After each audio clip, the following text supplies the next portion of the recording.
Welcome to Kevin Makes Cool Things. I'm Kevin, and this is a dungeon key from the solo leveling manhwa. This is a minor item that shows up early in the series. The main character gets it from a random box and uses it to enter an instant dungeon in a subway station. It's small and pretty inconsequential, but that's one of the reasons I wanted to make it. In my last video I made Baruka's dagger, another solo leveling prop, and I wanted to expand my collection. I also wanted something easy. Because of delays and distractions, the dagger took me several months to finally finish, and this was more or less a weekend project. I started looking for reference images and found a few good ones in chapter 12 of the manhwa. I started with this panel.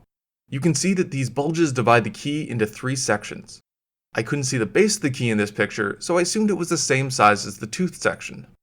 I measured everything in pixels to get the proportions. After that, I decided on the overall length. I looked at some other reference images and decided that 130mm, or about 5 inches, was roughly correct. A bit of multiplication gave me the length of each section. Next I hopped over into OpenSCAD and started modeling the central cylinder. Adding the teeth was easy because they're just cubes. I measured the position and size of each in pixels, converted to millimeters, and added it to my model. I rounded the corners and edges of these cubes because I thought it looked a bit better. The base was trickier because I didn't have a stellar reference image. The art makes it look like the base is offset, but I figured that had to be wrong. I also wasn't sure what was going on this side. I decided to interpret it as a whole, like the 2 on the other side, but I wasn't too confident. I tinkered with it for a while and eventually settled on something I liked. I opted to print this in 2 pieces so I could print it vertically. If I print things horizontally on my printer, then sometimes the details get lost in the layers.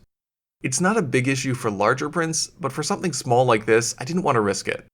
After everything was printed, I started sanding. I got everything looking good, so I moved on to gluing the pieces together, which is where I encountered my only big issue of the project.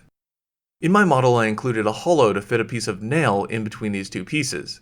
That made sure they were centered and added a bit of strength to the join. I just had to snap the head off, lather it up in 2-part epoxy, and fit everything together. My issue was that I was too rough. I made a small crack in the shaft while I was test fitting the pieces, and I ended up snapping it completely when I was adding the epoxy.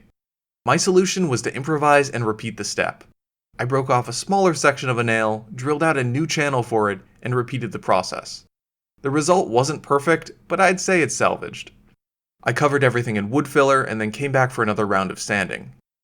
Whenever I'm sanding wood filler, I always start by shaving off the larger chunks with a knife. This saves me time when I'm sanding, but more importantly, it means there's less dust. After I sanded everything, it was looking pretty good.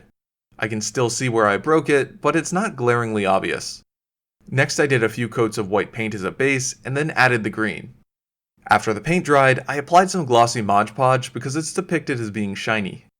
Once the Mod Podge dried, it was finished.